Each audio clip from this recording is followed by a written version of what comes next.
Hey everyone, this is यश और ये एक वीडियो एडिटोरियल है। अभी जो रेगुलर कॉन्टेस्ट वन हुआ था उसका ring around the chairs problem का।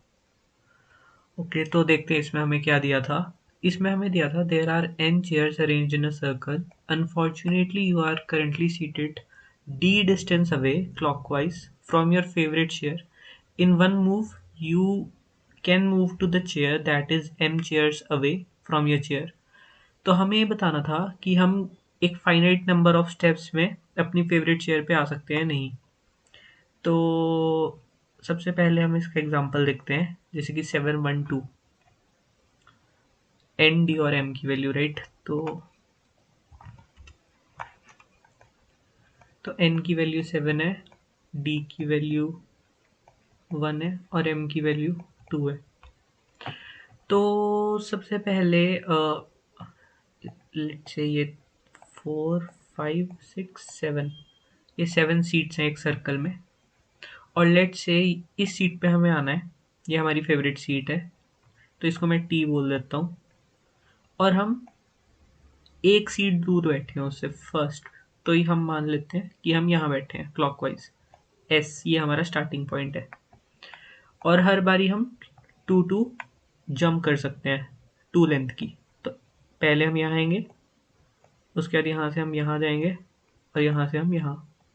तो यानी कि 3 स्टेप्स में हम इजीली अपनी फेवरेट चेयर पे पहुँच सकते हैं। तो इसलिए इसका आंसर येस है।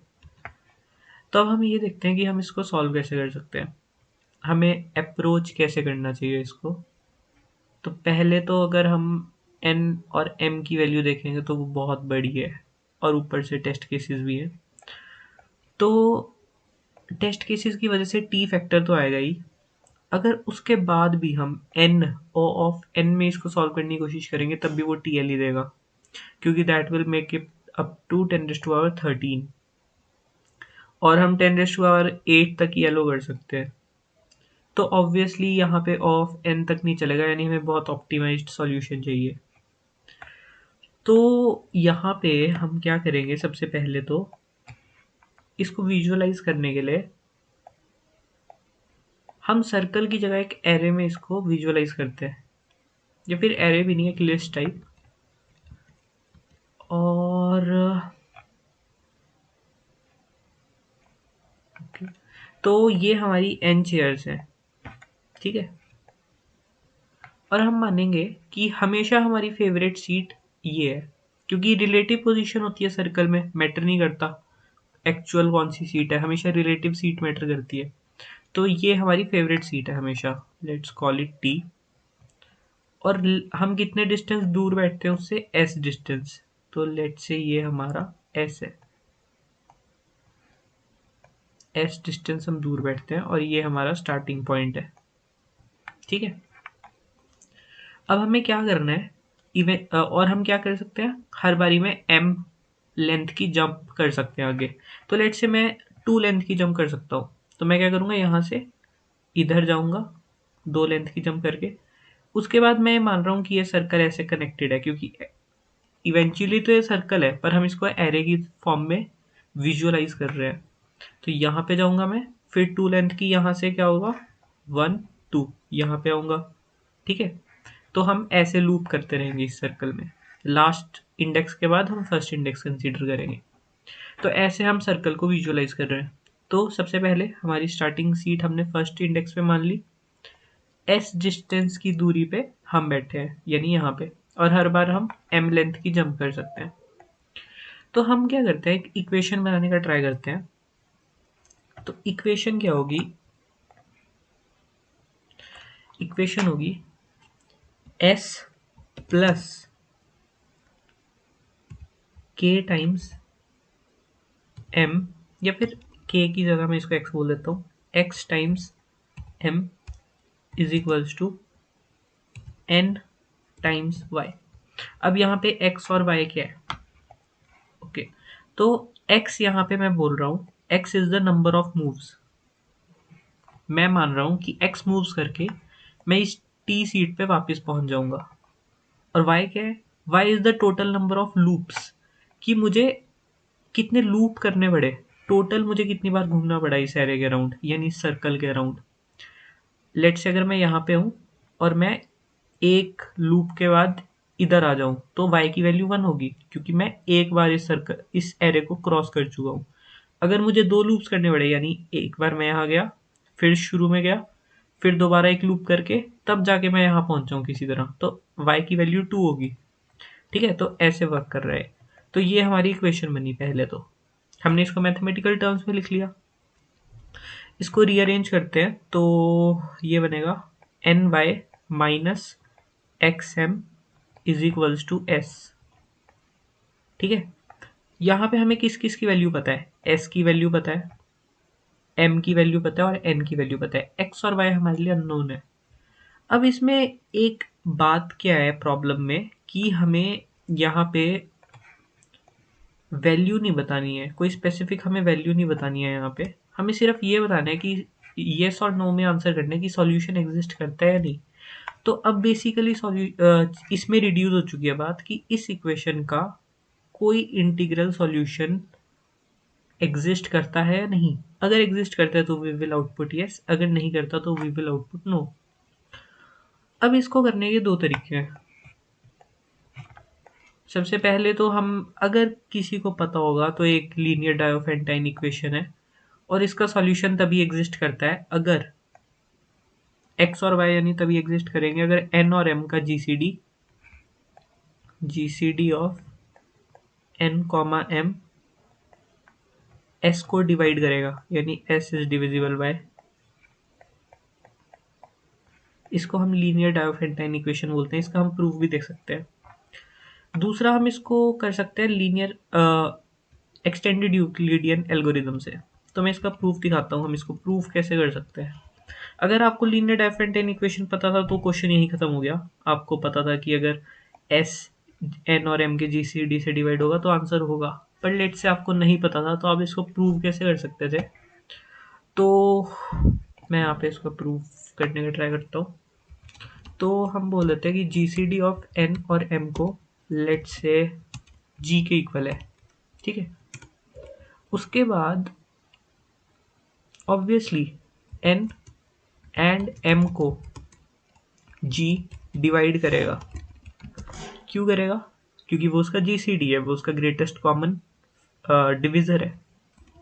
यानी कि एन परसेंट जी, यानी एन मॉड्यूलो जी 0 होगा एंड एम मॉड्यूलो जी भी 0 होगा। तो क्या N X plus M Y या फिर N X minus M Y, कोई सी भी, प्लस माइनस मैटर नहीं करता, मॉड्यूलो जी क्या 0 होगा? तो ऑब्वियसली ये इक्वेशन भी 0 होगी। मतलब ये इक्वेशन होल्ड करेगी। क्यों करेगी? क्योंकि हम मॉड्यूलो को ब्रेक कर सकते हैं, राइट। हम इसको ऐसे लिख सकते हैं, मॉड्यूलो की प्रॉपर्टी से एन एक्स, इसको मैं थोड़ा बड़ा करता हूँ, एन एक्स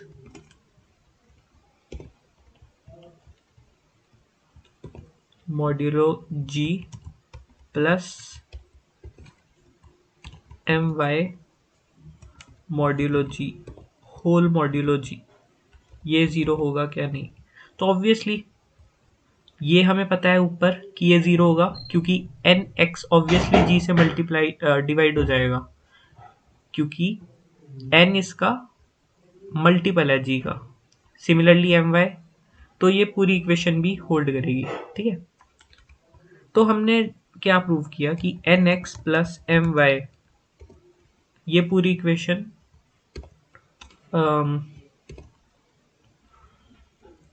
भी जी से डिवाइड होगी। ठीक है, और हमें इक्वेशन, हमें क्या चाहिए था? हमें चाहिए था N X plus M Y. Again sign matter नहीं करता है, हम इस पूरी साइन में, हम इस पूरे को y की जगह माइनस वाई बोल सकते हैं और इस पूरी इक्वेशन में माइनस माइनस रिप्लेस हो जाएगा। हमें ये चाहिए था N X minus M Y, जिसको हम s बोल रहे थे। तो N X minus M Y को मैं s बोल देता हूँ, तो s percent G should be equals to 0।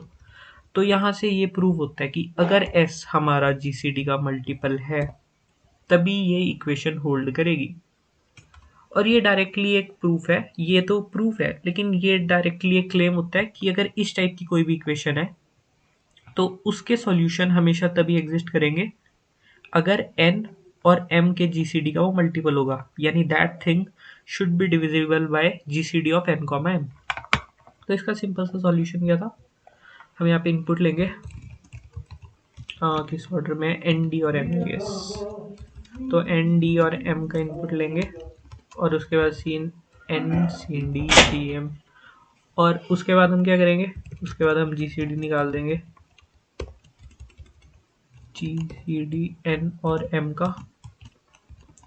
और उसके बाद हमें क्या चेक करना है कि जो जी सी डी है वो डी को डिवाइड करता है नहीं, डी यानी कि एस, जैसा कि मैंने प्रॉब्लम में बोला था।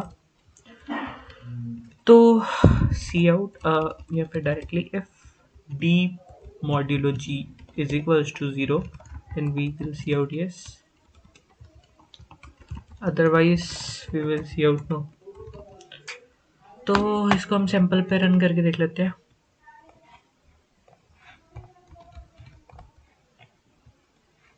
ओके, टेस्ट केसेस भी लेना है मुझे,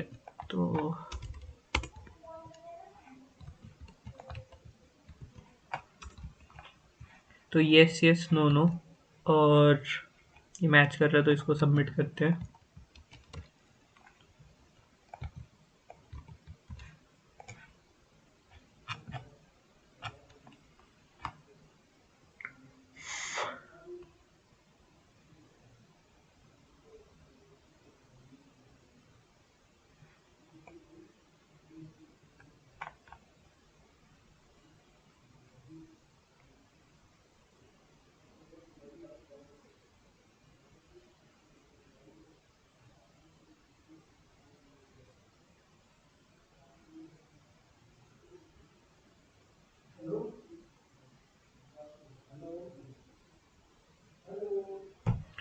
तो जैसे हम देख सकते हैं ए सी तो एक करेक्ट आंसर है।